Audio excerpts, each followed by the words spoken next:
ภิกขเว දුක්ඛං අරිය සත්‍යං ජාතිපි දුක්ඛා ජරාපි දුක්ඛා ව්‍යාධිපි දුක්ඛෝ මරණම්පි දුක්ඛං අප්පියේහි සම්පයෝගෝ දුක්ඛෝ පියේහි විප්පයෝගෝ දුක්ඛෝ යම් පිච්ඡං න ලබ්ධති තං පි දුක්ඛං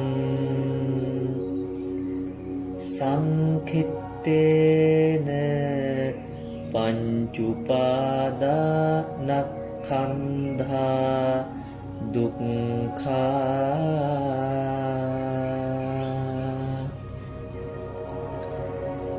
ඉදං කෝපන භික්ඛවේ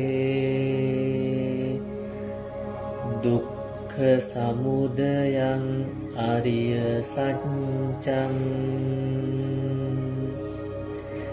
යායං තණ්හා පෝනෝ භවිකා නන්දි රාග සහගතා තත්‍ර තත්‍රා විනන්දිනී සේයතිදං කාම තණ්හා භව තණ්හා විභව තණ්හා ඉදං කෝපන භික්ඛවේ දුක්ඛං අරිය සත්‍යං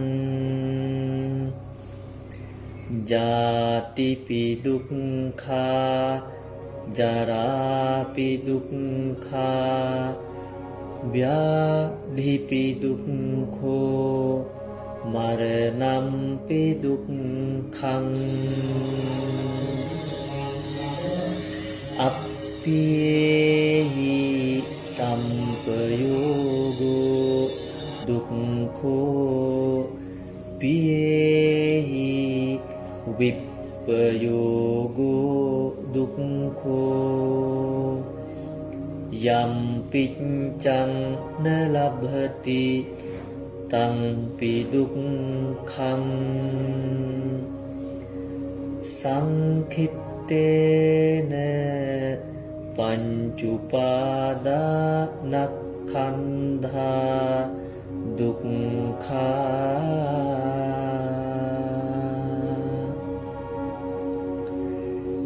ඉදං කෝපන භික්ඛවේ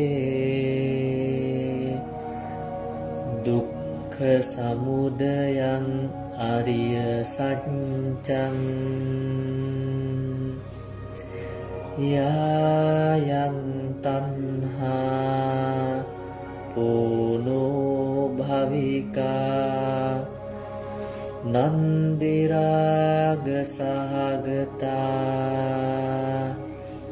තත්‍ර තත්‍රා විනන්දිනී සේයතිදං කාම තණ්හා භව තණ්හා විභව තණ්හා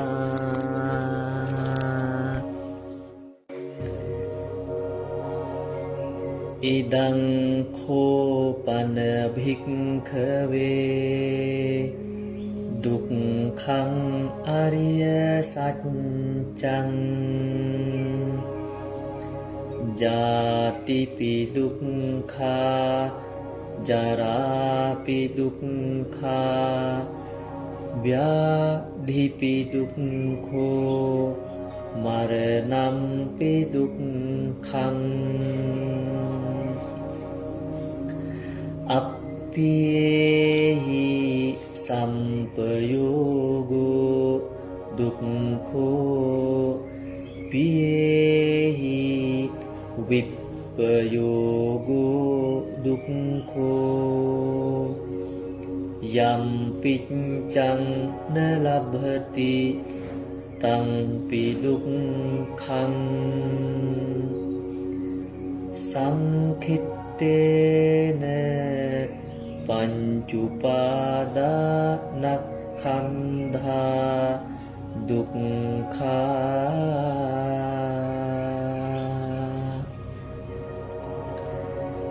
อิดังโคปันภิกขเวดุกขสมุทัยังอริยสัจจังยายังตัณหาปุโนภวิกานันดิรากสหกตาตัตตรตัตตราบินันดินีเสยทิดังกามตัณหาภวตัณหาวิภวตัณหาอิดังโคปันภิกขเวดุกขังอริยสัจจังญาติปิดุกขาจาราปิดุกขาวျาธิปิดุกโขมรณัมปิดุกขังอัปปิหิสัมปโยโกดุกโขปิเยหิวิปปโยโกดุกโขยัมปิจจังนลับหติตังปิดุกขังสังคิตเตนะปัญจุปาดานักขันธาดุกขา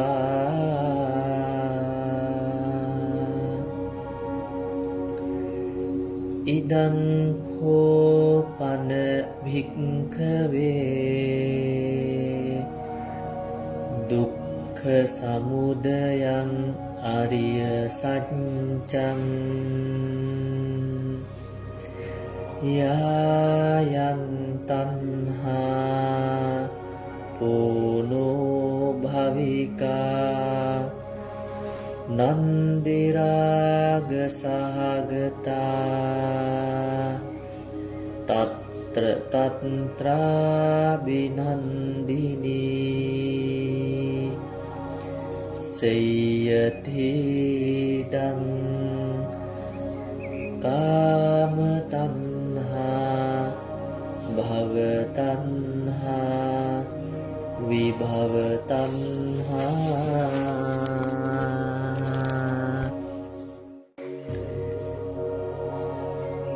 อิดังโคปันภิกขเวดุกขังอริยสัจจังญาติปิดุกขาจาราปิดุกขาวျาธิปิดุกโขมรณัมปิดุกขัง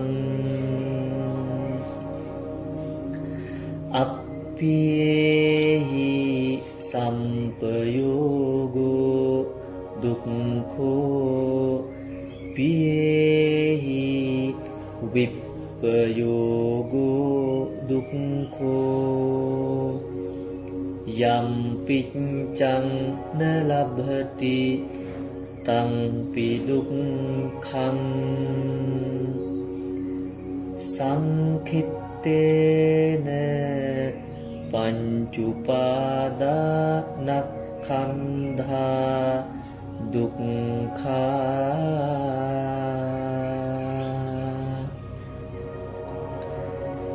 ඉදං කෝපන භික්ඛවේ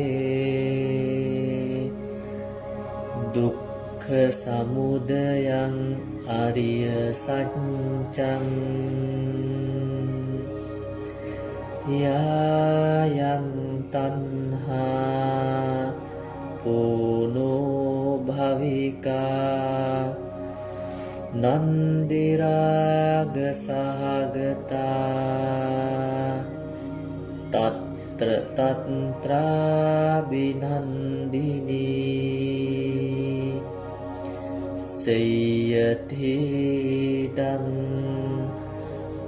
කාම තණ්හා භව තණ්හා විභව තණ්හා ඉදං කෝපන භික්ඛවේ දුක්ඛං අරිය සත්‍යං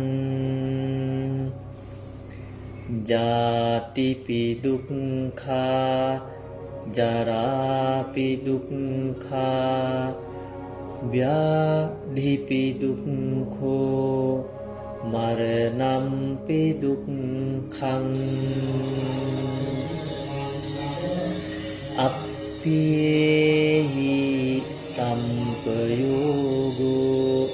දුක්ඛෝ පියේහි විප්පයෝගෝ දුක්ඛෝ යම් පිච්ඡං න ලබ්ධති තං පි දුක්ඛං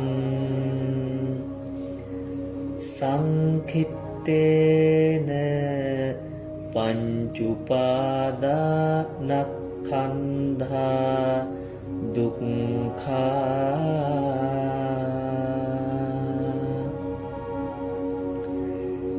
ඉදං කෝපන භික්ඛවේ දුක්ඛ සමුදයං අරිය සත්‍යං යායං තණ්හා පෝනෝ භවිකා නන්දි රාග සහගතා තත්‍ර තත්‍රා බිනන්දිනී සේයතිදං කාම තණ්හා භව තණ්හා විභව තණ්හා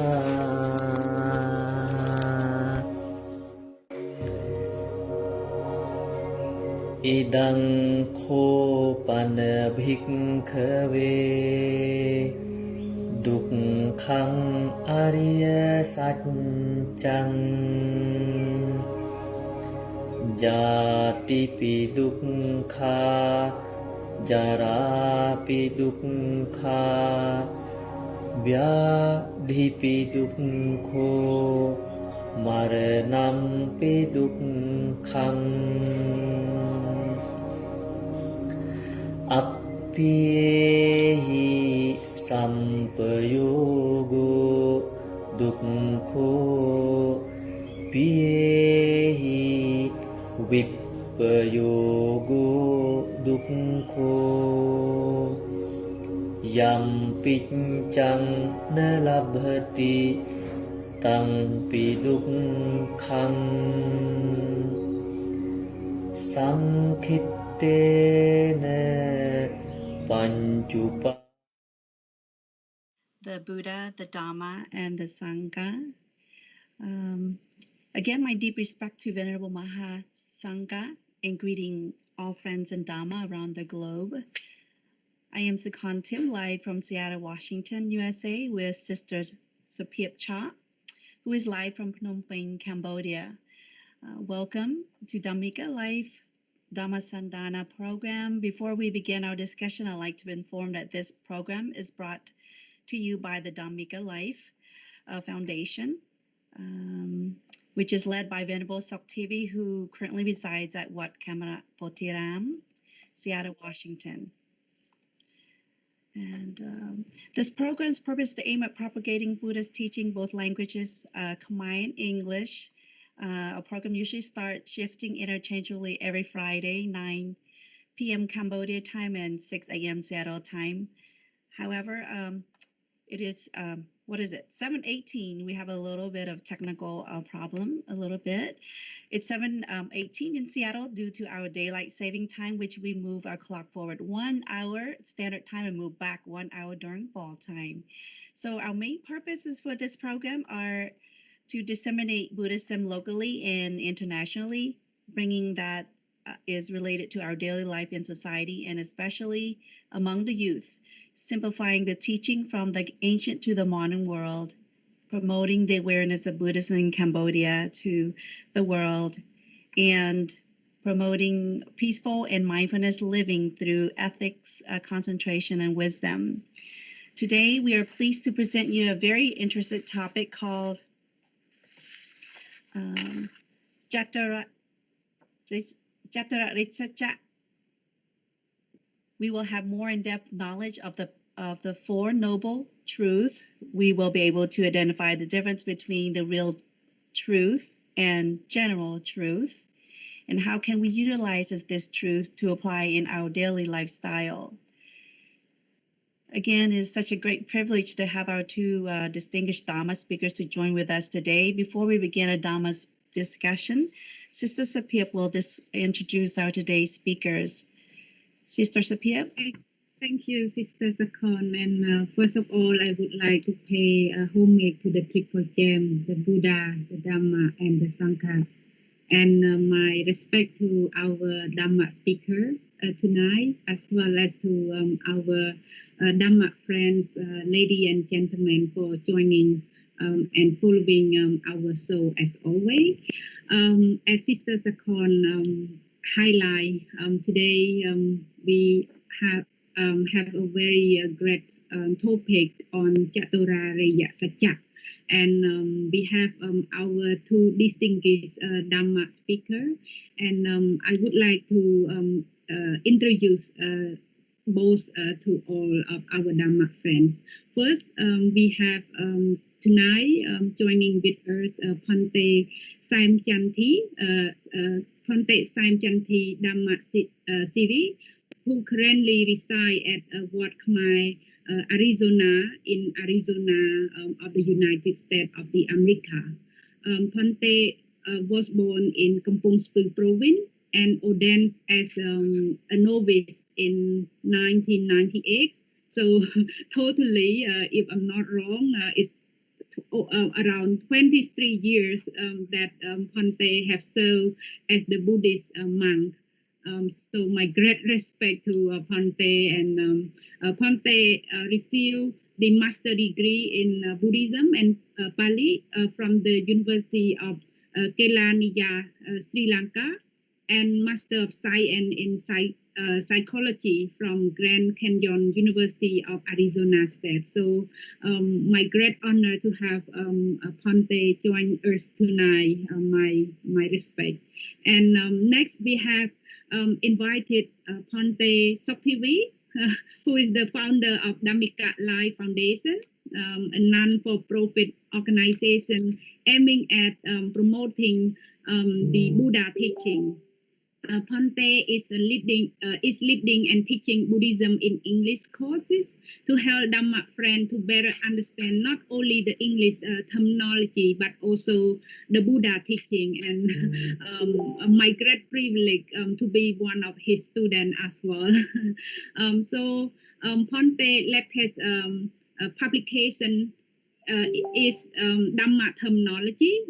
Maybe some of our Dhamma friends may come across to the publication.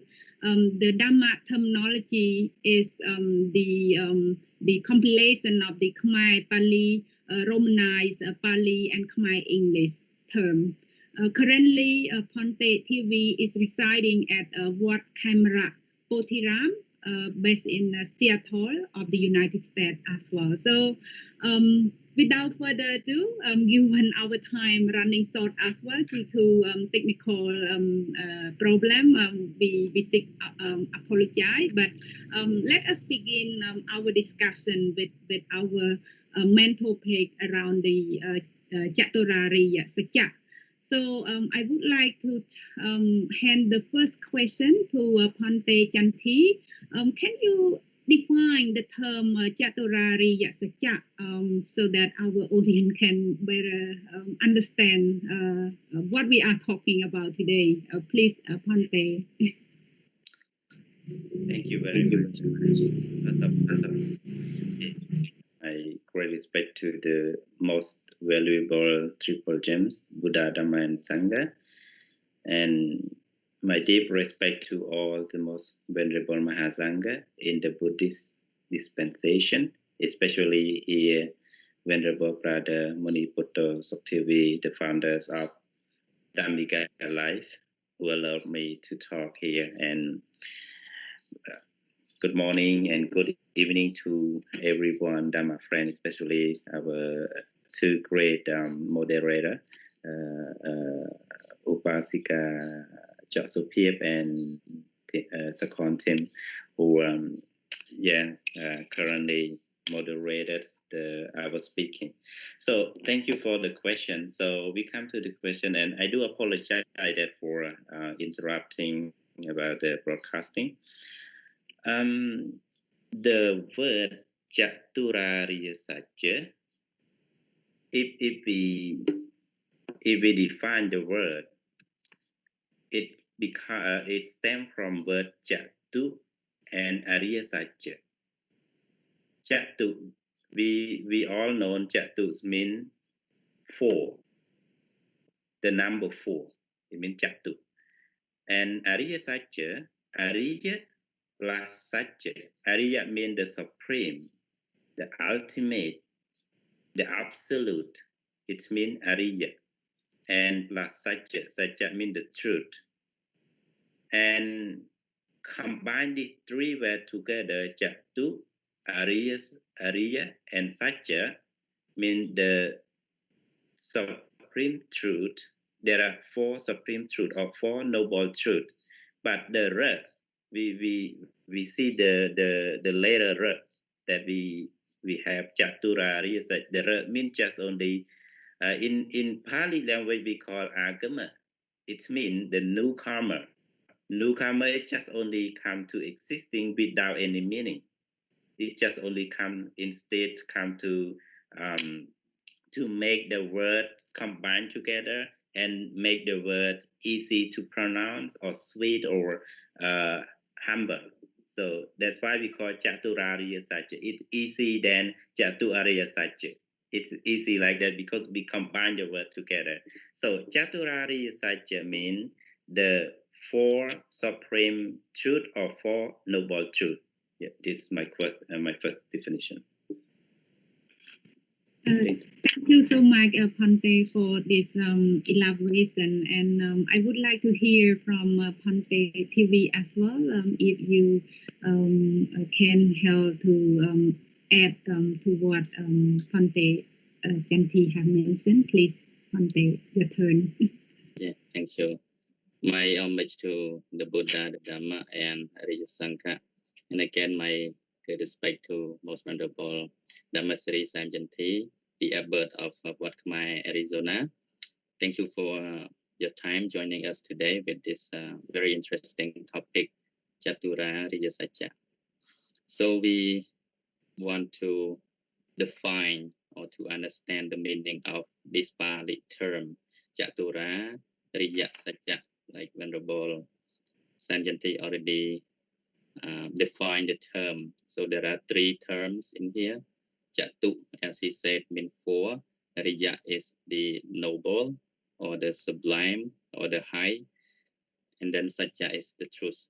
So let me point out from the definition from some different scholars as they define it later, especially during the 1920 onward.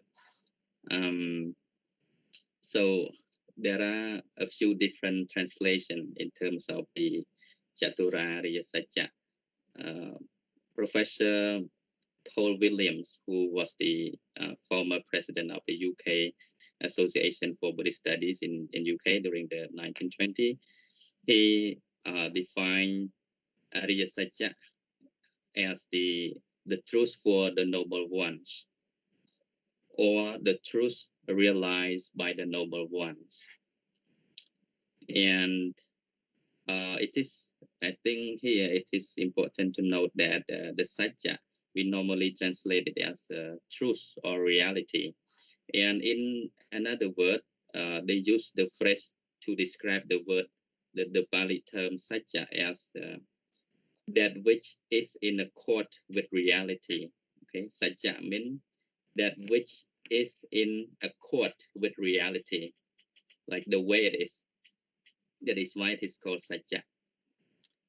According to Professor K.R. Norm, he was the professor of Indian Studies in the University of Cambridge during the 1925 to 2020. He was the Pali specialist.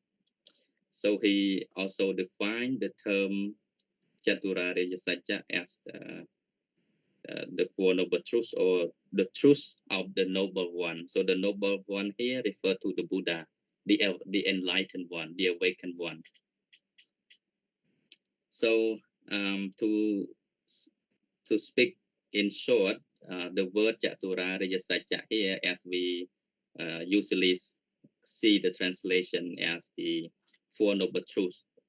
And the meaning is that we can take the meaning as the truth for the noble ones, or the truth that is realized by the noble one. Thank you.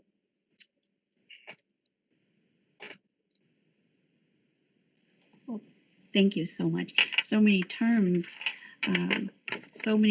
for the Caturāriya-Sacca. So they come to the supreme truth, noble truth, the truth of noble one, and the truth means reality. Thank you for enlightening that. I have further questions I want to ask you, Venerable Bhante Chanti. Why is it called the Four Noble Truths, and how is it different from the general truth? Could you expand that to us? Thank you. Thank you very much for that question. Why we call it is the noble truth? There are many definitions about the truth that, as mentioned by Venerable Munipoto, as in the scientific way also they define the truth in different way. Yeah, the truth in scientific view we just define as only to be loyalty or fidelity or integrity, that somebody prove there is nothing change in his character or his activity by signing paper or performing laboratory, etc. But here in our discussing Caturāriya-Sacca, it's about the absolute truth. When we say absolute truth, it is only one truth that cannot be denied, that cannot be changed, that enlightened, realized by the Buddha. So it is very different. So how different? Now we say only the truth. When we say the truth, it is referred to the wholesome deeds, to the good deed.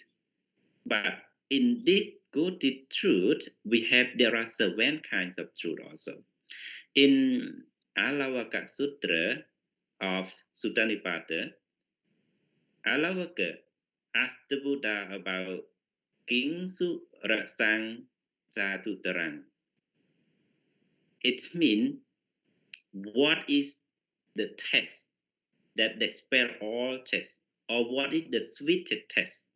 And the Buddha said, Sachang have satutarang raksana, or Sachang have satutarang raksana. It means the truth. The truth is the sweetest test. Satutarang or Satutarang, that answered by the Buddha. Satutarang means the sweetest test, or Satutarang means the supreme excellence. So the truth is supreme excellence. But in commentary, it's mentioned there are 7 different truths in the term that the Buddha said Sacca. Now we say about Caturāriya-Sacca. It is different that I will tell you the 7 truths that referred by the Buddha in Alavaka Sutra. The first one called Vaca Sacca. What is Vaca Sacca? Vaca Sacca means the truth of speech. When we speak the truth, we commit our speaking, like abstain from lying or from harsh speech or from slander, etc. So the Buddha said in Dhammapada Kothavaka, Sachang Panena Kuchiya, Dacha Apam Heyajito, Edehe Tihetanehe, Gache Devana Santiki. So the Buddha said that there are three points or 3 steps that people can go to live with Deva, with deity. It is Sachang Pane. Sachang Pane means telling the truth. Nakuchiya, not angry. And Dacha Appam Heyajito, giving something, just even little bit to someone who asking you. So these 3 points, you can go to live with Deva, or you can be a Deva in human world. It is said by the Buddha. So this is called Vaca Sacca, the first one. And the second one, it is Virati Sacca. Virati Sacca. May you all know the word Virati. When you observe 5 precepts as Upasaka or Upasika, your morality or your virtues come up with Virati, Chetana. But here, Virati Sacca, the truth because of you not doing you're not doing any bad thing anymore. So Virati Sacca means you commit not to do a bad thing. In Mahasutta Soma Sutra, Jataka, you all may know Mahasutta Soma Jataka, the Buddha said, Yeke chi attang rasa patapcha sachang te sang satu terang rasanang. Sache teta samana brahmana cha taranti jati marana separang. In Sutta Soma Sutra, Bodhisattva Mahasutta Soma said that if recluses or Brahma, Samana Brahmana, recluses and Brahmin stay in truth. Stay in truth means, because the story, it is very long story, but the story, Mahasutta Soma promised Yaka to come to sacrifice his flesh, his life, but he want to listen to Dhamma first. If you allow me to go, I listen to Dhamma and I go to sacrifice my life for you. You can eat me. So this is the Virati Sacca, that Mahasutta Soma never tell lies. So his Chetana, his volitional determine or commit to not to tell lie, not to do anything wrong. So that's why Mahasutta Soma said, Saccetita samana brahmana chataranti jati marana saparang. The Brahmana and Samana who stay or who stick with truth, they can overcome all the jat and marana. It means birth and death. This is the second one. Virati-Sacca. And the third one we call Tithi-Sacca. You know, Tithi, right? Tithi means the view. Yeah. So Tithi-Sacca, there is the Buddha said in Chola Viyuha Sutra in Sutta Nipata, Kasmanu Sacca Nivatante Nana, etc. So there are many views, but Ariya Sacca, Sacca here is what you have learned, what you have learned, what you have listened, and you practice. You believe in that, no change. You believe in that. With the Buddha, it means the sattva. When you have the confidence in Buddha, and you will never change because you have listened to the Buddha's teaching, the Buddha Dhamma. This is called Tithi Sacca. And the fourth one called Brahmana Sacca. You know the word Brahmana, right? Brahmana. Yeah, Brahmana means the Brahmin, the guru, or the teacher of Hinduism. So Brahmana Sacca means the Sacca, the truth of Brahmana. To be a Brahmana, that Brahmana already committed long ago. So in Brahmana Sutra, Anguttara Nikaya Catuka Nipata, the Buddha mentioned about 4 Brahmana Sacca. It means Sappe Pana Avacca. So all Brahmin, to be a Brahmin, have to refrain from killing all living beings to be a Brahmana. Second one, Sappe Kama Anicca Dukkha Viparinama Dhamma. So all sense of pleasure are impermanent, suffering, and changing. So this is the Brahma in the very beginnings of the eon have laid down.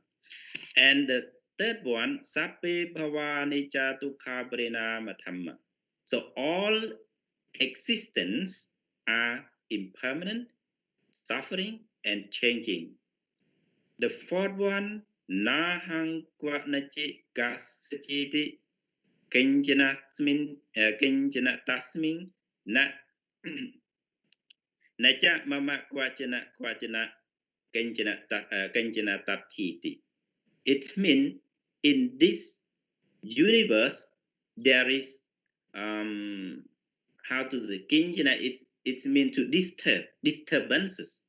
There are disturbances. So to be a Brahmana, there is no more disturbances in life, no more disturbances in mind. So it means they are mindful, they are skillful in meditation, skillful in mindfulness. So these four terms to be called Brahmana, and the Buddha said Brahmana Sacca. And the sixth one called Paramatta Sacca. So Paramatta Sacca, we know already that Chitta, Cetasika, Rupa, and Nibbana. So these 4 called Paramatta Sacca. And the Buddha said in Chola Viyuha Sutra in Sutta Nipata, Ekanya Saccang Natutiya Matti. So only one Sacca, no other 2 Sacca. So it is the truth. It is called Paramatta Sacca. And the last one that we are talking now, Ariya-Sacca. So Ariya-Sacca means the noble truth or the supreme truth.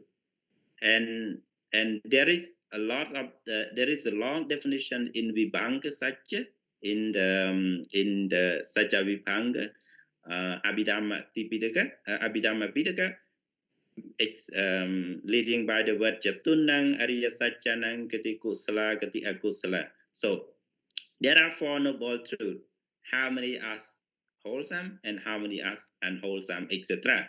So this is 7 truths mentioned by commentator from various sutras delivered by the Buddha can be understood that as the universal truth, but the absolute truth Caturāriya-Sacca is very different. Why different? Because there is only truth and one truth that cannot be changed. Example, Dukkha-Sacca. Dukkha-Sacca that we can see in our day-to-day life, birth, decay, sickness, limitation, all of these are truth, never change. So even even you don't want to be an old age, but it cannot say that. In Alapaniyatana Sutra, the Buddha said there are 5 things that people cannot gain as they wishes. Among them, for Jara, even though you don't want, but it is truth. You cannot change. So Ariya-Sacca is different from the normal truth. It's just only Ariya-Sacca or the absolute truth. It cannot be changed. It's only one truth and only truth that that anyone cannot change or cannot condemn. That is wrong or that is not well defined. But normal truth, like scientific truth, also they change every 40 years. So scientific method change every 40 years. So truth, but change. So in the truth in worldly thing, they say the truth, but they can change anytime. Or this day they do research, see like this, and maybe another 10 year or another year or another 40 year they will change it. So this is the difference. Thank you very much.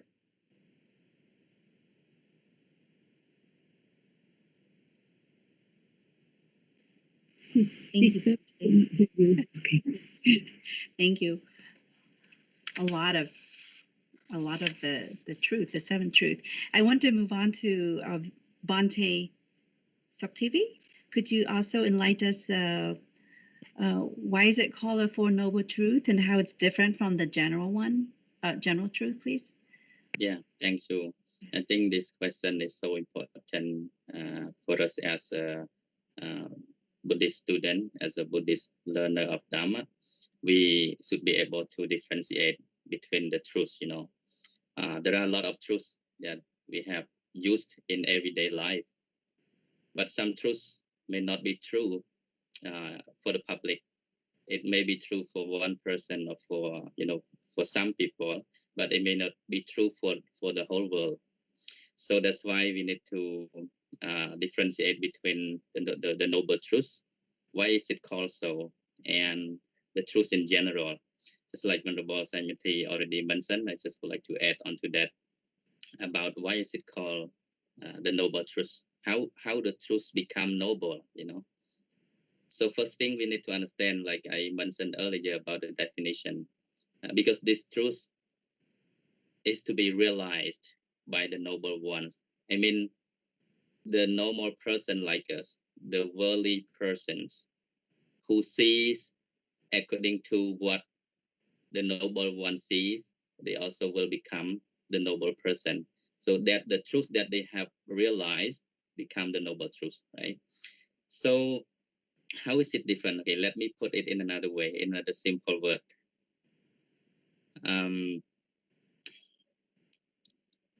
Like when we, for example, you may say that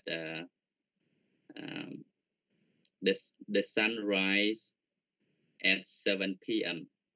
So you may think it is a truth for you, but for other people in different part of the world, it may not be a truth. Okay, so it can be denied, it can be refused, it can be changed. But the noble truth here, according to what the noble one has realized, they're not to be denied. They cannot be refused. Just when we mention about what are the Four Noble Truths, then we come to understand that, oh, these things are the nature of life. And these things are the universal truths that is common to everybody, that is common to every living existence. And those who see these truths, they can gain wisdom. they can gain knowledge, right understanding, clear seeing, which leads to peace, to enlightenment, and to nirvana. And that is why it is called the noble truth.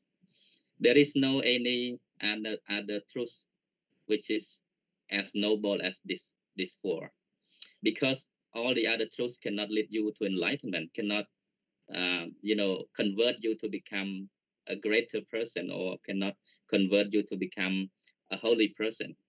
But these truths are, let me point out another thing. They say that the Four Noble Truths, like the statements of how things are seen by the Buddha, seeing things this way and behaving through not seeing the Four Noble Truths and behaving incorrectly, we suffer.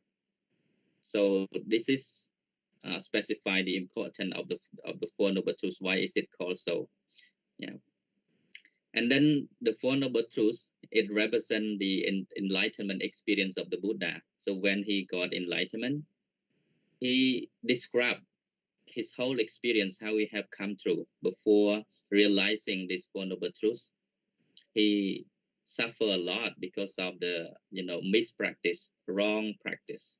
So he abandoned, as we remember, the two extremes, and then he found the middle way, and which we known as the Noble Eightfold Path. So the Noble Eightfold Path also come under the category of the fourth truth, which is the Magga or the Dukkha Nirodha Gamini Padipada.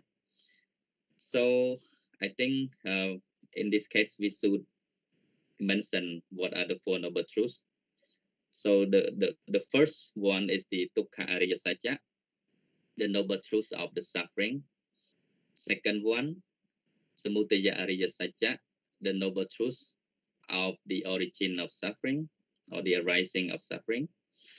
And number three, Dukkha Nirodha, the truth of the cessation of dukkha, and Dukkha Nirodha Gamini Padipada, the way leading to the cessation of dukkha. So I'm not gonna explain this in detail because we will have another, series of show which talk in very detail each of the four factors, each of the four noble truths. So just mention in short that the four noble truths, it's like the way the doctor treat the patient, right? It is very systematic. So I will mention that later at the end of the live show. So I would like to just explain a little bit more why this noble truth is called so. It's called in that way. Why is it noble? Why is it? How difference between the noble truth and the truth in general? Just like I mentioned a little bit that the truth in general, it may be true for some, but it may not be true for some. And even if it is true for all, it may not lead to the eradication of suffering. But the truth as expounded by the Buddha, the enlightened one, because he has realized through practicing these four noble truths, that is why he become enlightened, he become the Buddha. So this truth can be called as the noble truth because it is realized by the noble ones. In the Dhammacakkappavattana Sutta of the Samyutta Nikaya, it provides a very detailed explanation about the three stages that should be considered. So we will discuss about that later too in the next slide. So but I just want to reveal a little bit that there are three stages that we need to understand about each truth, and which make total of 12 in size. For example, like the Sajjanyana, knowing the nature of the truth, Kijjanyana, knowing what needs to be done in connection with each truth, and then Gattanyana, accomplishing what needs to be done. So overall, like Venerable Santi has said that this Four Noble Truths is the absolute truth. So the absolute truth, as referred by the Most Venerable Vaipala Rahula, he mentioned about Nibbana. So Nibbana is the absolute truth, is the absolute bliss, which is absolute, which is undeniable, which is supreme and high. So this truth has to be realized by following this, the four ways of the noble truth. In the teaching of Theravada Buddhism, the teaching of the Four Noble Truths play the most important role in promoting the Buddha's teaching. When we talk about the Buddha's teaching, we always mention about the Four Noble Truths because we believe that this is the only way that beings can be liberated from the round of samsara dukkha. There is no any other way. But of course, when we talk about the Four Noble Truths, it is not alone, which is expounded by the Buddha. It's just very connected with other, theories of his teaching as well. So like Venerable Thanissaro Bhikkhu, who is the very famous and, scholastic American monk, he mentioned about the Four Noble Truths and Paticca-samuppada, dependent origination, and the theory of anatta. They are inseparably intertwined each other. So they cannot be separated. When we talk about the Four Noble Truths, we also can relate with the theory of Paticca-samuppada, how things, condition one another. And then it relates with the theory of anatta as well, because when we understand the theory of Paticca-samuppada, we will see that there is no self, there is nothing that we can claim as oneself, as ours. So it's only a combination of of rupa and nama, like avijja pajjaya sankhara, sankhara pajjaya vijnanang, vijnana pajjaya nama rupang. So from ignorant condition, mental formation, and mental formation conditions, consciousness, etc. So there is nothing, there is no anybody, there is no being in there. It's all the working process of the Dharma, of the nature. So that is why he clarified about the Four Noble Truths. It's related with the Paticca-samuppada, and also again it is related with the theory of anatta. They are inseparable. So let me bring your attention back to the main teaching in Mahayana Buddhism. Even though Buddhism is one, but there is a separation of the sect later onward after the Buddha's passing away. Mahayana, they do not place the Four Noble Truths as central teaching, but they place importance on the Sunyata-vada and the way of the Bodhisattva. So I just want to point out a little bit so that we might get more understanding of how important the Four Noble Truths is to the Theravada Buddhism. So we cannot get away from the Four Noble Truths, whatever we learn about the teachings of the Buddha. So I just would like to try to relate it so we can understand how important the Four Noble Truths is in promoting one to become fully enlightened. Yeah, we cannot avoid from practicing the Four Noble Truths. Just like in the Magga-Sacca, there are the Noble 8 factors that we need to practice, like the right understanding until the right meditation, etc. So that's the only way for the purification of all beings. There is no any other way. So when we say there is no any other way, that does not mean there is no any other discourses or teaching of the Buddha that can be practiced and liberated one from suffering. It means this is the only way. Even you practice the Paticca-samuppada, even you practice the 3 common characteristics, and the anicca, dukkha, anatta, even you practice vipassana or samatha, they all come under the 3 categories as sila, samadhi, and panya. There is no escape from the Four Noble Truths. So this is so important. That is why it is called the Noble Truths. Thank you. Thank you so much, Bhante, for such insightful elaboration on the differences between the Noble Truth and the General Truth. It is very interesting from Bhante Janti who share us about the seven truth as well. It is very insightful, comprehensive, a lot to catch up as well. But without further ado, I would also want to hear from Ponte Chanti about the function or we call Caturāriya of the Four Noble Truths and their explanation. Ponte TV have highlighted a bit earlier about this function as well, but we would like to hear more from you. How are the functions of the Four Noble Truths? Please, Ponte. About the functions or the generates of the Four Noble Truth, as the Venerable Manipoto Suktivi mentioned about the absolute truth that can be changed. And you also mentioned, I also interesting about what you have pointed out from Bhikkhu Thanissaro about, you just mentioned about the Four Noble Truth, three characteristic or dependent origination, and eight noble parts or Satipatthana. But generally, the Buddha's words, the Buddha's teaching, every word is the words of enlightenment. So every word of the Buddha is the word of enlightenment. We recall to our elders, the marshal of the Dhamma, Venerable Sariputra, why he became and first stream enterer or Sudapanna, just only half a stanza. Ye Dhamma hetu pappava.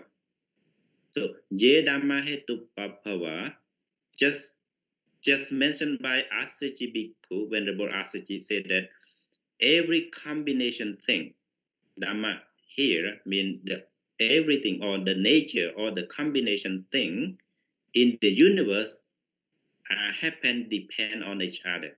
Ye Dhamma hetu pappava.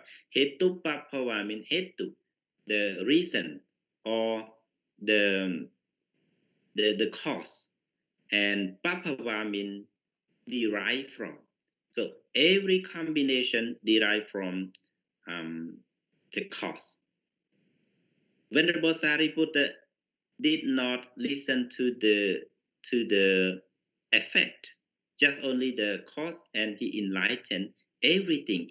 Or the Buddha's teaching is the teaching of enlightenment. So hetu pappava means refer to everything is not impermanent. It is suffer. It is change and not belong to anyone. So this is three characteristics: anicca, dukkha, and anatta. And he enlightened. He know deep. He know more than one stanza. He know a lot in uncountable meanings of that hetu pappava. And also, everything cannot happen independently. Like you mentioned about the Sunyatavada or Madhyamaka philosophy of Venerable Nagarjuna, the father of Madhyamaka philosophy. He said, our Lord Buddha said dependent origination, praditya samuppada, but I say the Sunyatavada. I say the Sunyatavada in the same way. Sunyatavada, sunya, emptiness, but emptiness means nothing dependently. So they have to, nothing independently. They have to depend on each other. So nothing live independently. And also this is the truth. We cannot change because it is subject to change. It is subject to suffer. It is subject to decline. It's not belong to anyone. That's why in Dhananjani Sutra of Majjhima Nikaya, Dhananjani Brahma, when he was very, very old and sick, and Venerable Sariputta went to visit him, and he asked Venerable Sariputta to talk, to explain. Before, he dare not to listen to Dhamma, because his Venerable Sariputta always asking about him and advise him, you have to practice, you have to observe 5 precepts. But he said, no.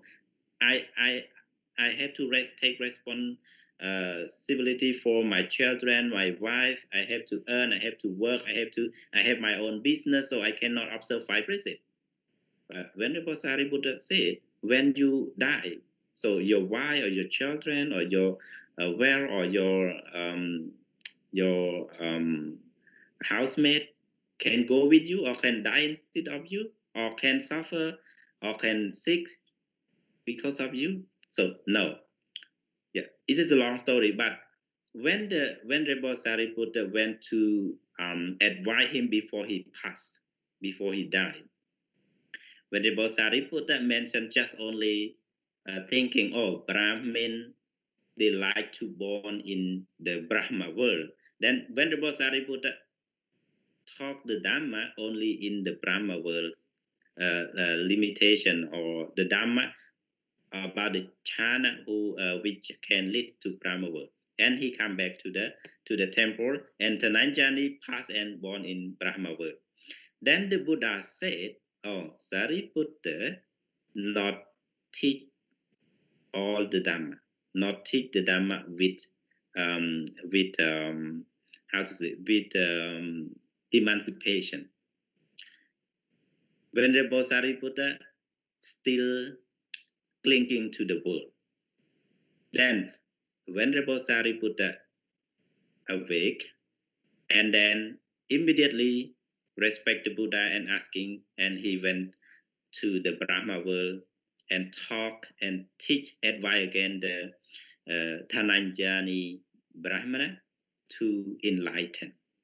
So, according to this sutra, we understand that Buddha's birth, every teaching is the teaching of emancipation or realization or dispel of the suffering.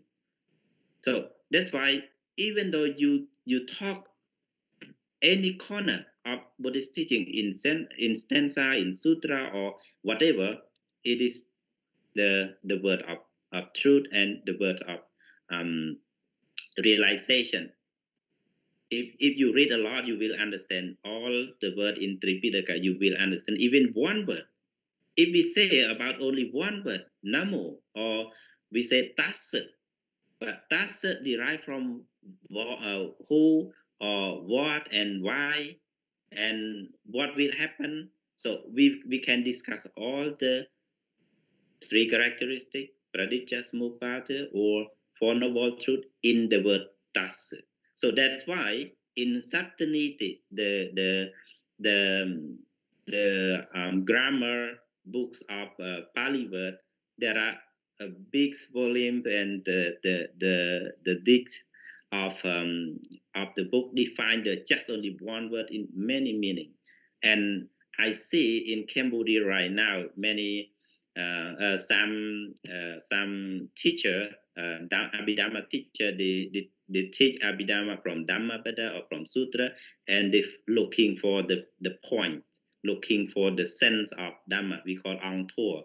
They translate Dhammapada, find Ang Tor, something like that. But because they can define one word in many ways, right? One word in many ways. So one word of the Buddha's teaching is the word of truth and the word of many meaning. So come back to our question, the function of Four Noble Truth. As Venerable Saktivi mentioned a little bit, the truth of suffering. The Buddha said that one have to be understood, or have to be understood. One have to be understood. Because we cannot change, right? It is truth. Suffering is the truth. So we have to understood. And the Buddha himself has fully understood. We don't say it about the Buddha, we said about human beings. So this is truth. is to be understood. When we understand the reality, we see the clear. Our mind is clear about the suffering, birth, decay, sickness, death, separation, or union with our union with unpleasing, or not gain what we want, what we wishes, or fire aggregates. It is the suffering. So when we understand, we see the truth, we can control our mind properly, and also we understand the natures of the law, and we can clear our mind to practice more. That's why the Buddha said in the seven virtues of resolving the problems or suffering, Dasana Pahadappa in Sabbasava Sutra, second sutra of Majjhima Nikaya, the Buddha said seven virtues of resolving or of discussing problem or resolving the suffering. Dasana Pahadappa, it means you have to understand clearly by your vision, samadhi, understand in right way, clear. Before you're doing something, you have to check again and again to be clear, to be confident by yourself. When you're confident, when you're clear, you will not hesitate, you will not you will not be a worry to do something. Example, like you are steadfast with driving. If you are clear by yourself, if you're confident by yourself, you will drive without any fear, any worry. The same thing, if you know birth is suffering, decay is suffering, old age is suffering, and cannot change, so you will not worry about old age. You will not worry about sickness. You will not worry about the death, because you are well prepared. You are well prepared. You're driving from Phnom Penh to Battambang. You know Battambang is your goal, and you steady fast. You can try as you want without any fear, and you will reach Battambang properly and on time. Likewise, if you know that is certain, so you are well prepared, and you will die one day. No worry. Die is just only changing your status. When the Bhakti Sri Ramananda said that changing life is like changing passport or the new passport. No one afraid of changing the passport which expire. So we don't afraid to change our life from one life to one life, because it is the real. So the function of first noble truth, dukkha satya, the truth of suffering, one must be understood. Just understood. No need to worry, no need to change, no need to develop, no need to cut up. It's just only understood. You just need to be clear, confident, and knowing this is suffer. This is bad. No, this is suffer. This is changing. So just only understood the birth, decay, or death, also the suffering. And the second one, dukkha samudaya-sacca, the truth of arising suffering, it should be abandoned. Should be abandoned, should be uprooted, should be removed, or should get rid of. Why? Because it is the cause which prolong the samsaric cycle more and more. So that's why the Buddha asked to abandon, asked to cut off. So one had to cut off the three tanha, or the kama tanha, bhava tanha, and vibhava tanha. That's why in Amattaka Sangyutta, when the most our Supreme Buddha mentioned about, if you don't cut off, if you don't abandon the cause of suffering, it means the tanha, the world will always prolong. Anatmatako yang bhikkhave samsaro Uppagodena panyayati. Avicca nivarananang tanha sangyojananang sandhavatang sangsarata. Buddha said, O bhikkhu, in this universal cycle, one could not know the very beginning and the end. Why? Because of avijja nivaranana. And avijja nivarana, the ignorance is the darkness. And tanha sangyojanana, tanha, craving combined, craving prolonged, craving take it. And human being transfer from birth to birth in this world cycle. So, dukkha samudaya-sacca, one must be abandoned. If you don't abandon your desire, craving, you cannot limit your defilement, you will not cut off the truth, cut off the suffering. And the third one, nirodha-sacca, dukkha nirodha, it means cessation of suffering. You have to achieve, you have to gain, you have to enlighten, you have to realize. So because the only nirodha here means nibbana, only nibbana that you can experience and cease of all suffering. Because there is no more absolute thing, absolute way that can achieve or that can dispel or that can supreme happiness than nibbana. So nibbana should be achieved, should be realized, should be gained. It is the third one. And the fourth one, in order to gain, in order to attain nibbana or supreme happiness, one must follow the 8 noble paths called Magga-Sacca. So Magga-Sacca, the truth of way leading to cessation of suffering. We mentioned about the 8 noble path, right? The Samadhi, Rayu, or Sama, Sankappa, Sama, Sama Vaja, Sama Kamanto, until Sama Samadhi. So all of these things have to be developed. So one have to be developed.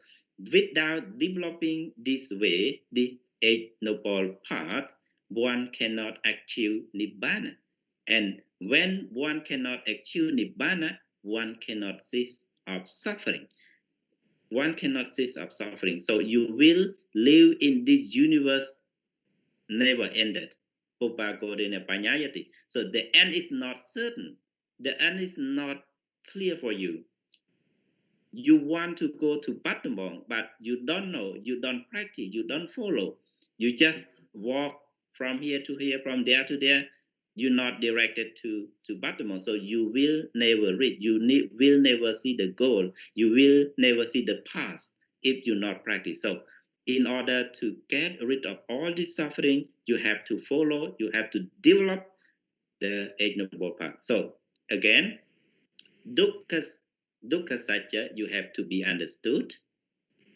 Samudaya-sacca, you have to be abandoned. Nirodha-sacca, you have to be realized. And Magga-sacca, you have to be developed. Thank you very much. Thank you so much, Bhante. Very comprehensive. I have learned a great deal. I hope our Dhamma friends who are listening right now can also learn a lot. The 4 functions that Bhante have enlightened us, including, the dukkha, samudaya, nirodha, and magga, in sum up, in a way to be liberated. So I would like to also hear from Ponte TV if you have anything further to add. But also, I saw a question from our sister Kuntir, very interesting because she pointed out about the conversation of Einstein. We all know the Einstein. He's the well-known physician. So he talking about the mind and matter. So when asked, what is the matter, he said it's never mind. And what is the mind? He said it does not matter. So her question is he talking about the noble or ultimate truth? What do we think? So if Ponte can also relate to sister question, that would be helpful. Thank you, Ponte, please. Yeah, I have read about that many years ago about that slogan. He said, what is the matter? He said, it's never mind. And what is the mind? He said, it doesn't matter. I don't think he referred to in the Noble Truth as the question raised, but he might mean in a different way. But he was like very respectful in the teachings of the Buddha. He praised the teaching of the Buddha as the universal teaching that can remain on us for for a longer period of time because it is in accordance with the scientific way. So I will let Venerable Sanyanti explain about that because he is skillful in science. Okay, so let me just add about the four functions of the Noble Truth Venerable already mentioned, but I want to raise from the medical perspective. I just found a medical research paper, for the doctor to give treatment to the patient. They also have mentioned the four ways, just in conformity with what we talk about, the Four Noble Truths and its functions. So let me read from that passage. So the medical research paper says, first, they do the diagnosis of the disease. That is the first one, the diagnosis of the disease. And the second one, they do the etiology and pathogenesis of the disease. The third one, they do the resolution of the disease. And the fourth one, the treatment and the management. So we can, compare how it works between the system that the Buddha provided, just like, the first noble truth is to be understood, Paranjaya, dukkha, or unsatisfactoriness, the nature of changings and conditioned things, is to be acknowledged, is to be understood. So in this case of the doctor who going to treat the patient, first the doctor must diagnose the disease, which means he must realize that the disease is there, knowing that this is the disease. There is a problem, right? In simple word, there is a problem. So accept that there is a problem, acknowledge that there is a problem existing. Then the second step, etiology and pathogenesis of the disease, which means the survey, the study in order to find out what is the development of the disease, how the disease come into existence, and how can it, give rise to the spreading. So it is in the same apply with the Samudaya-Sacca, the origin, the arising of the dukkha, and its function is to be abandoned or removed, pahatapakija, pahatapa. So suffering or dukkha, the nature of dukkha, we cannot do anything with dukkha. As we born, so we suffer. This is the Four Noble Truths, right? This is the Noble Truth. As we born, so we suffer. As we have this life, physical body and the mind, so we suffer. We cannot do anything with it, but just to understand that there is suffering in life. I think that is enough for the first step. But secondly, is to its cause. what is the cause that leads to face this suffering. So it must be removed. When we talk about the second noble truth, it is very insight, not not simply the cause of the simple problem that arise in our daily life, but the Buddha see to the root cause of the samsara, because he said that the endless cycle of our dukkha is not just getting sick, old age, or die, or not getting what we want because of economic problem, political problem, anything else, but because he see to the very root cause from the very beginning, that is jati, the root cause of birth. Because we have been born, that's why we have to suffer. So how are we to get rid of the endless cycle of suffering? We need to remove the root cause of being born, because being born is dukkha, right? But for worldlings, as a Pathogena, ordinary people, we don't usually see to the very beginning of the root cause. We just sometimes we only see the problem which is arising in society, like what is happening in Cambodia nowadays. We only see there is a problem, but we never see to the root cause of the problem. That's why we can never solve the problem. So we should consider taking some step of the doctor. So the second truth is just to try to remove the cause, not to remove the suffering. We cannot remove the suffering because we already been born. So we have to suffer a lot of things. We have to face a lot of problems. So accept this reality, acknowledge the problem, but try to find out the root cause. Only then we can put an end to the problem. So putting an end to the problem is the third noble truth, cessation of the dukkha. There is a cessation of dukkha. Suppose if I'm talking about the in the concept of peace, what we call the peace resolution. So when there is the absence of the root cause, there and then peace arise, peace prevail only when there is the absence of the disturbances. In the same way, when the root cause of dukkha is removed, the cessation is there, nibbana is there. We don't need to go and find nibbana somewhere else, but only when the dukkha comes to an end, only when the cessation of dukkha happen, there and then nibbana is there, right?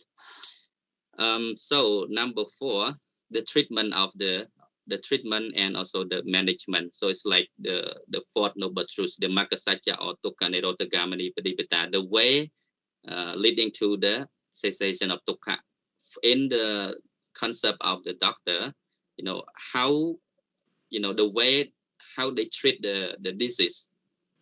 So after understanding the disease, knowing the disease, and also knowing the root cause of the disease, he also will find the solution to end that disease. So he will prescribe the medicine or medication, to take this and take that. So in the same way, in the fourth noble truth is the noble eightfold path that the Buddha described 8 ways of taking medicine in order to cure oneself, like starting from, like the right understanding and etc. So I think this is pretty much about the 4 functions of the noble truth and its explanation. Thank you. Thank you so much, Venerable Soktivi. I like the well, first of all, I wanted to go back to Bhante Chanti. He brought out the thing where it says if you want to change your passport, or he said that dying is changing your status.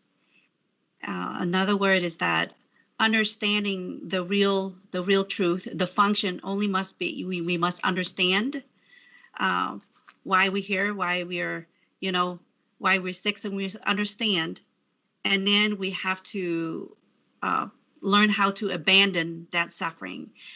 But anyway, I love how you use that. How if you want to change your passport, you wanted to make sure that you want to remove that, and you want to move.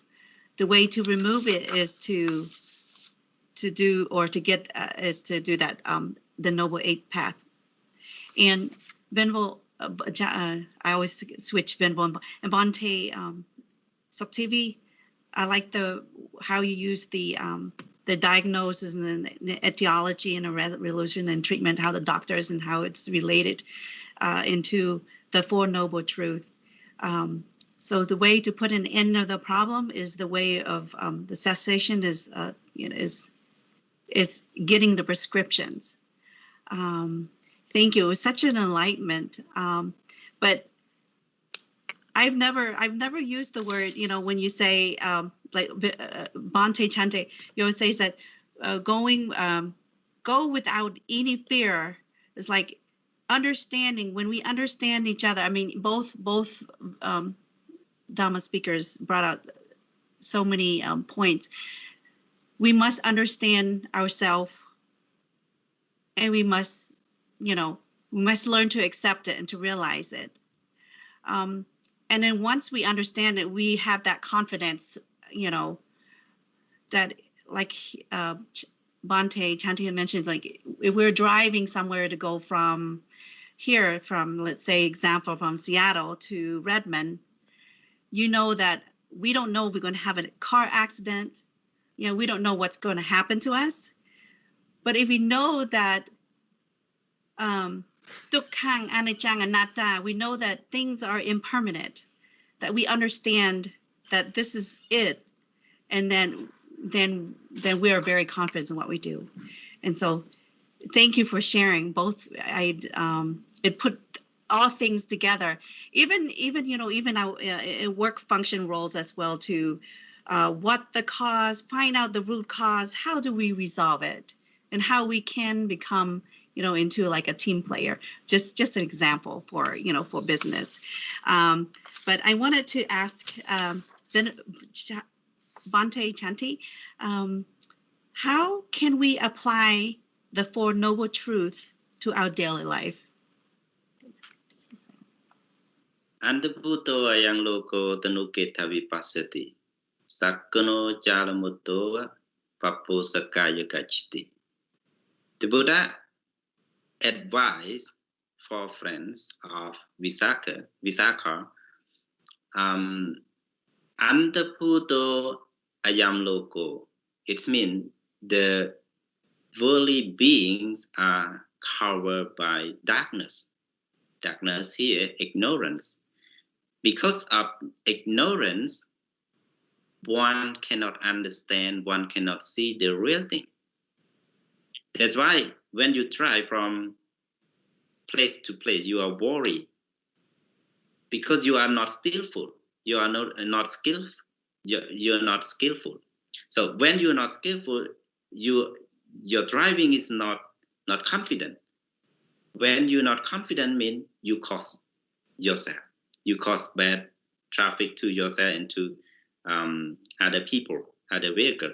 So this is why the Buddha said,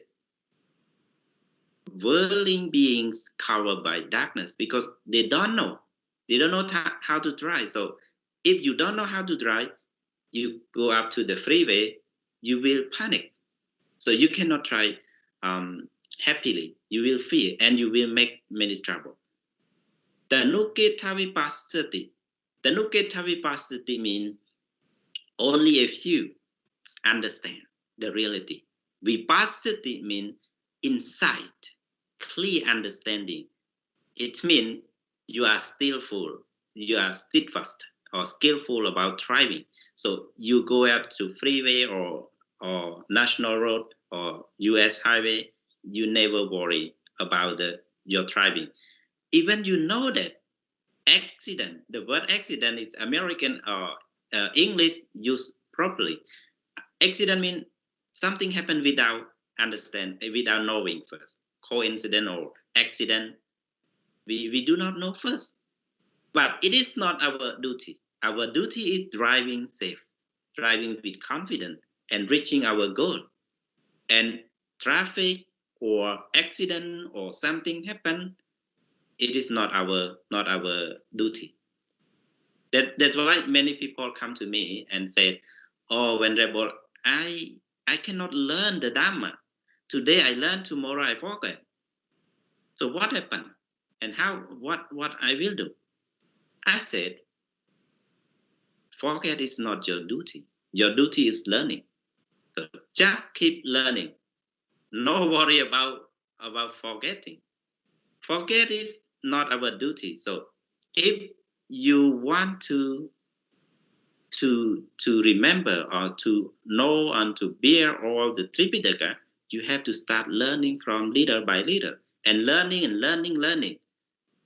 That's why Padachara enlightened become an arahant because of she take a water, wash her feet, and then first drop of water cannot go further to the sand, but another water another time. So when you put water, more water, so the pile of sand will entirely water. If you just only drop one drop of water to the big piles of the sand, you will not see anything. The water will cease. Like you studying the Dhamma. If you just practice just 1 year, 2 years, you just learn one time, you never recite again and again, you never listen. So how you remember? Even you're forced to remember the Dhamma, Anicca, the Sankhara, etc. But you will easily forget because it is just only one time or first time or second time or third time, but a million times.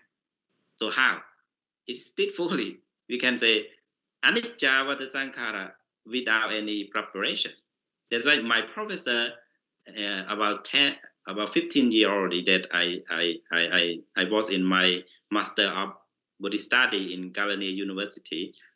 The professor Sumanapala said that if you want to understand the Buddhism clearly, you have to read Visuddhimagga, the path of purification, at least 3 times, he said. At least 3 times. But he said that I read Visuddhimagga 50 times. 50 times, 50. That's why every word of Visuddhimagga is in my mind. So you see, if you learn just only a few times, you will forget easily. But if you learn again and again and many times, you will never forget. So forget is not your duty. Your duty is learning. Remember that. So Tanuketa Vipassati. So only a few people understand that. And then they can go freely, happy. Papo Sakaya Gachati, it means go freely. Go freely without any traffic, without any accident. But those who understand, those who not understand, they will face many problems like a bird in the cage. Yeah, in the cage. So this is just only remind you about how we practice in our own life. Just understand the truth, because you never get away from the truth, because you live in the world of suffering. And recall to the first question, talking about Albert Einstein. It is also the same here about the practice. Albert Einstein said about the mind and matter. Mind, never mind, matter is no matter. And Albert Einstein is only the famous or well-known physician that we accept in the world. We can define his theory even in Dhamma or in the worldly thing. If in the worldly thing we consider him as very intelligent man that can escape from problem by just only say a few words. Yeah, just only answer a few words and then never problem anymore. So he just clever how to answer, and the audience or the one who want to ask without any more question to ask him. So if you think about the mind, it is a mirror. So you will be a problem because the mind is unthinkable. The mind function in many ways, and the mind is so unthinkable that fast or unclear or whatever that you know the mind.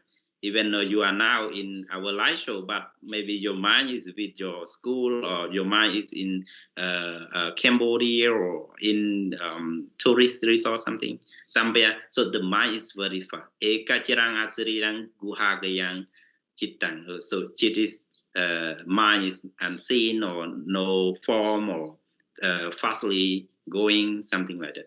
So he just said that if you think about mind, you will make your trouble mirror. But about the mirror, never mind about the mirror. If you think a lot of the mirror, you will not do anything properly. You will not do anything. So you just only mind about the mirror, or what is happen or will happen, something like that. But if we say in the Buddha's teaching, mind and mirror, nama and rupa, mind, chitta, mind, also as you know, mind is the mechanic force, the main force to function everything. That manupapangama dhamma that we learn in the first stanza of Dhammapada. And the matter, rupa is different from mind. So rupa is just only form that will be declined, will be changed, will be ruined. So mind and rupa have to be together. So cannot separate. If mind is separate from body, or body separate from mind, so we will not say any element. We will not say human being, women, man, or monk, or lady, or human beings. So it is have to combine together, and we have to understand. And if we say about the definition, or about we say deep about Albert Einstein, you know Paramano, right? The Second World War. So Paramano is not made by Albert Einstein, but his theory about relativity is influenced to the Paramano atomic bomb, because as I remember, before the Second World War, the Germany want to make atomic bomb, we call Paramano.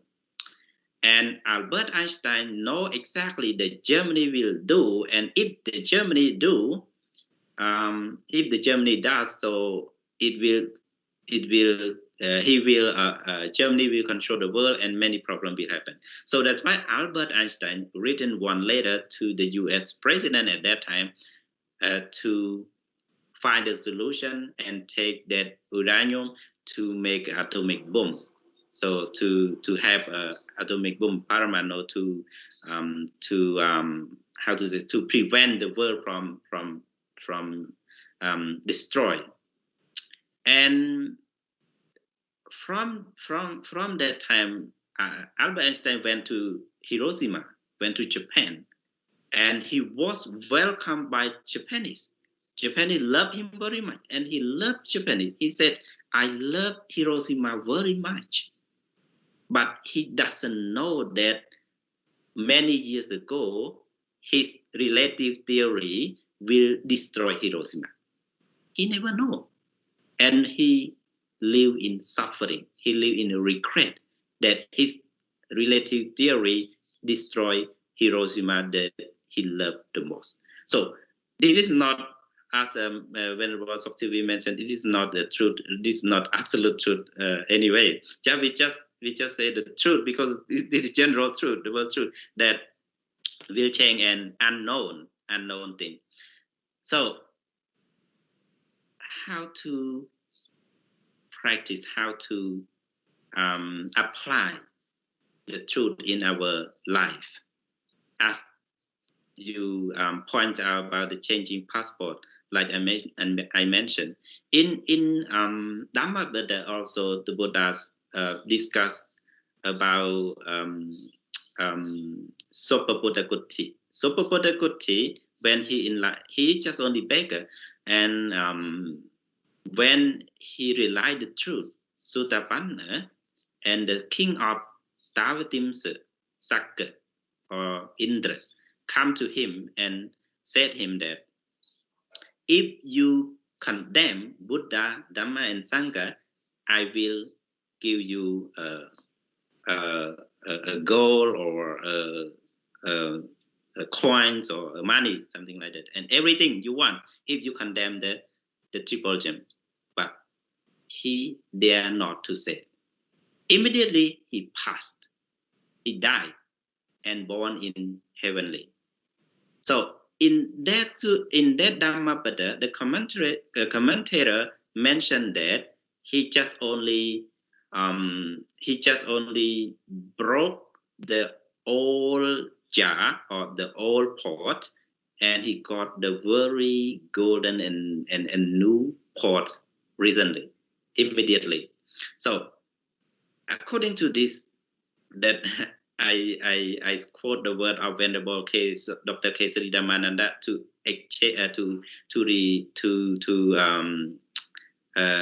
renew our passport.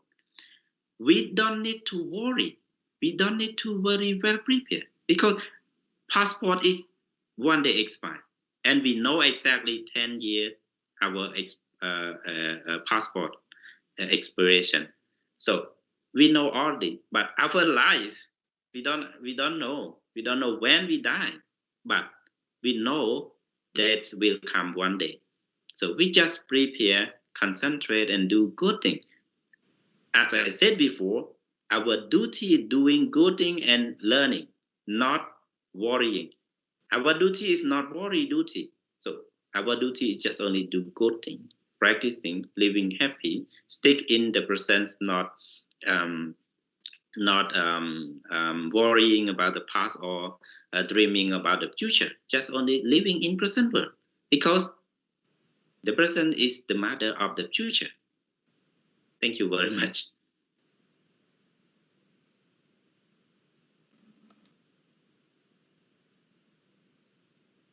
Sister. Thank you. Wow, that's a lot. And Venerable Saktivi, do you have a last word? How can we apply the Four Noble Truths to our daily life? Yeah, and definitely I think we need to change the way we think.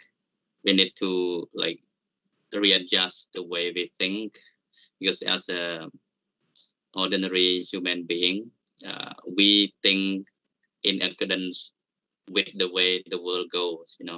We never think with the way it is right or wrong, but we just take our mind the way the world leads to. So as we know that the world is full of the world is full of sensual places, the world is full of attachment, competition, a lot of bad things are going on in the world. So if we let our mind go the way the world leads, that's gonna ruin the life. So the Four Noble Truths clearly explain us how we should think, how we should adjust the way we think in accordance with the truth, with the reality, not in accordance with what the world thinks. So we should be mindful and try to reflect about the Four Noble Truths in our daily life by thinking according to what the Buddha taught. Especially, for example, let me raise just one important point. Like the first Noble Truth, we're not going to do anything with suffering. We cannot destroy suffering. But the Buddha explained us, destroy the root of suffering, not the suffering itself. Like, for example, when we have sadness, the feeling of sadness arises in us. So how are we to deal with that sadness? Normally, we will think, oh, I am so sad. This is my sadness. I am so sad. Somebody making me sad. So we try to, bring more attachment and bring more problems to the little problem that already have. We already have this sadness, but we have the wrong understanding that this is my sadness. I am so sad, and this person caused me to be sad. So we try to include everybody else, knowingly or unknowingly, right or wrong. We try to include a lot of resources that make us to be sad. So this is not the way the Buddha taught. So how the Buddha taught us to think in this the noble truth.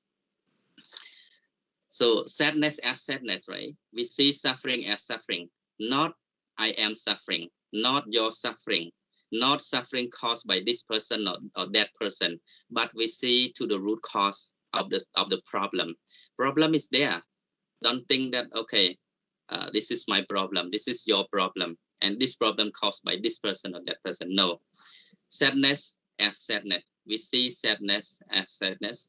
We see problem as problem. Okay. We see anger as anger, not my anger, not I am angry. Okay. If we add, like the misconception of self, what we call self-center or egoism into it, that gonna, double problems. So the Buddha taught in this the noble truth, the noble truth of suffering is that just to understand there is a problem there. You don't need to do anything. First of all, just understand the problem and then try to find the root cause of how this problem arises. Not try to find who caused this or that person caused it, because you're gonna make more trouble with that person when you find out, oh, this person make me suffer. So you're gonna revenge. You're gonna make, bear more hatred. You're gonna put more oil on fire. So it's not it's not about finding who caused it. It's about finding how it arises, how it happens. So that's the way of the Buddha. So I think we, as normal people in today's world, we need to change our mindset. If we truly follow the way of the Buddha, this Four Noble Truths is truly a method for us to set the way we think. We should readjust the way we think, and we should try to, shape and, our what we call interpretation system, because we normally interpret the world in a wrong way, not in accordance with the noble truth. That's why we cause a lot of problem within the problem that already arisen. So the problem is there. We cannot avoid from problem as we born, but we need to understand, acknowledge the problem, and then find the root cause. Let me raise one last story about the Kisagotami, just very short, So this story, I think, is truly reflects how the Buddha used the technique of the Four Noble Truths, because Kisagotami was in great misery because of the loss of her child, So she went to seek help from the Buddha, hearing that the Buddha could turn, the dead child back into life. So the Buddha said, of course, he can do it, unless you go and find the white mustard seed. Okay, the white mustard seed from a family where there is no one die. Only then the Tathagata will have you. So as he kept wandering from village, from house to house, she asked about the white mustard seed. She could find the white mustard seed, but there is no any family that no one has not been dead. So finally, she realized that, oh, this does not happen only to me. This truth is universal. This truth is undeniable. This truth is inevitable. Everybody will face this sooner or later. It's just a matter of time. So why do I grieve over what happened? So that's why when she came back to the Buddha asked the question, and she said, okay, now I realize that there is such thing. There is no any family who has not who has no anyone that has been dead. So all the family has their family members who die. So that's why she kind of realized what happened, and she kind of realized how full she was when she was so grieved over what happened to her child. That's why I think by reflecting the Four Noble Truths, understanding, accepting the reality that this thing can happen to everybody on this universe without exception. So we accept the problem, and then we find the root cause of the problem, and then we put an end, remove the root cause, so we reach the destination that is absolute peace, absolute truth, nirvana. So thank you. Thank you so much, Phante, and also Phante Chanti for reflecting how the Caturāriya-Sacca can reflect in our daily lives. And I like the quote. It is a very inspiring quote. You mentioned about, forgetting is not our duty, but our duty is to learning, because it also related to I myself personally, sometimes I keep worrying about, learning Dhamma was so challenging. But I think today it's very inspiring. And I think my duty is to keep learning. That's it. So thank you so much. And given time is running out, and I would like to end our show now. But before we end our live show, I would like to share the merit from our Dhamma Sandhana with all living beings in the whole universe. May all living beings be happy and peaceful. And once again, thank you so much to our honorable speaker for sharing with us tonight, or this morning over there. Finally, I would like to express sincere thanks to Dhammika Live team, the founder, director, advisor, member, especially the admin and technical team for providing such a wonderful support so that our talk show could be possible. Last but not least, thank you so much to everyone for joining and following our live show as always. Now let us spend a moment practicing Metta Bhavana, or loving kindness meditation, which will be instructed by Phante Kassapa on camera. Thank you so much. Goodbye. Our Metta meditation begins. Thank you.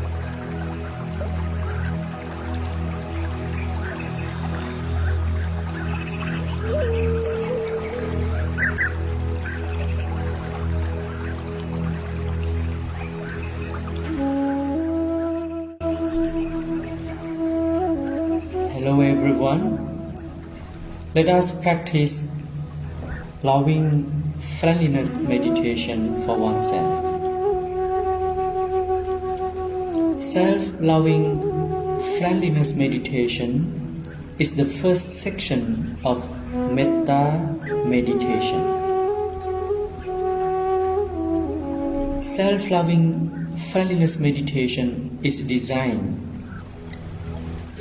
to direct you to happily take care of yourself, to honestly forgive yourself, to truly accept yourself without conditions. Before starting, please find a very comfortable posture. Close your eyes.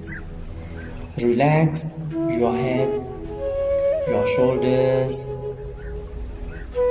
your arms, and your entire body. Please slowly take a very deep breath 3 times.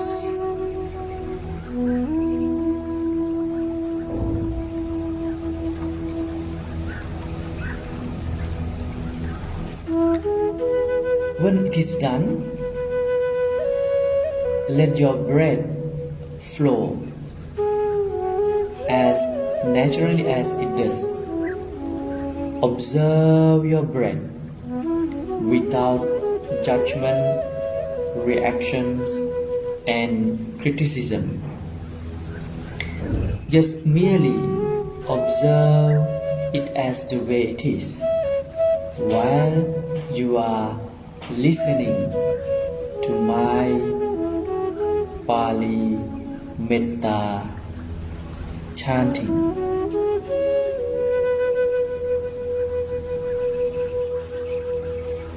Aham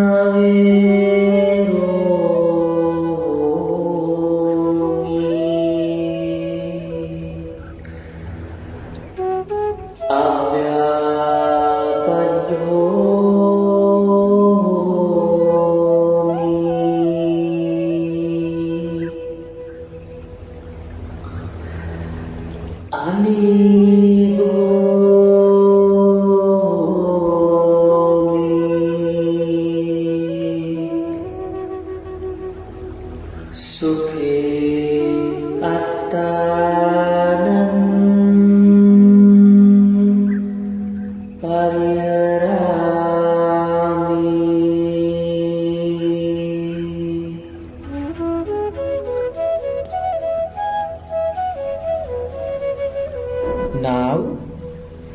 Please create a very tender smile on your face.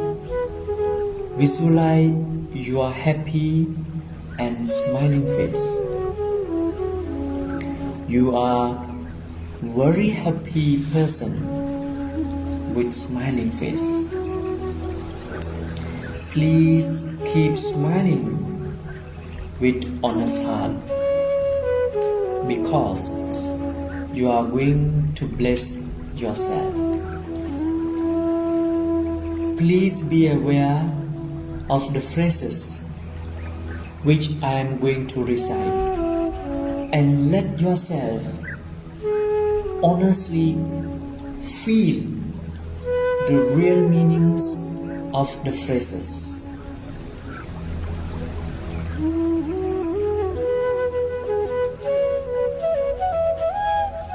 May I be well and happy.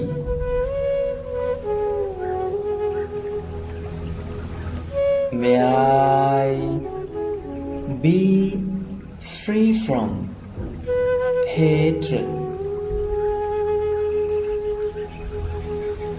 May I be free from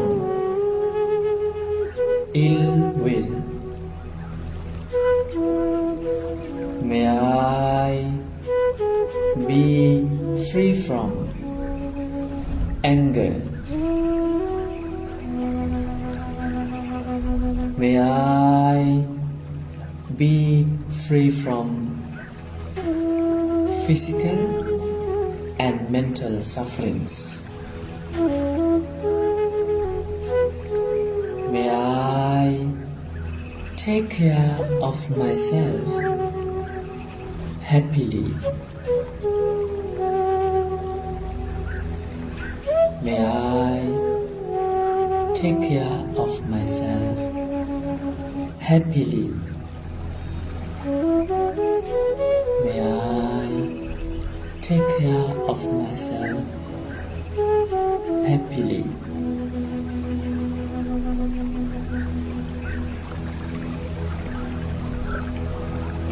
Now, take your right hand and place it on your chest, and you can mentally repeat after me.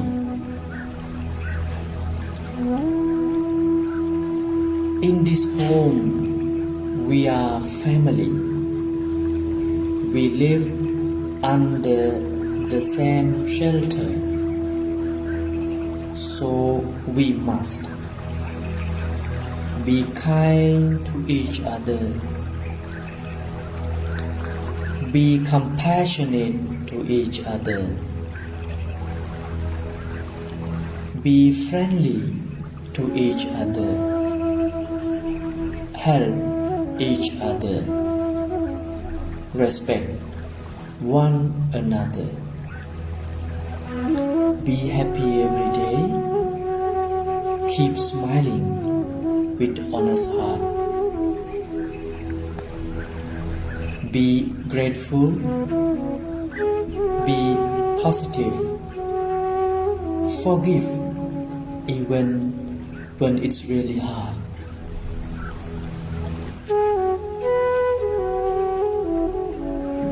Before open your eyes, please take again a very deep breath 3 times.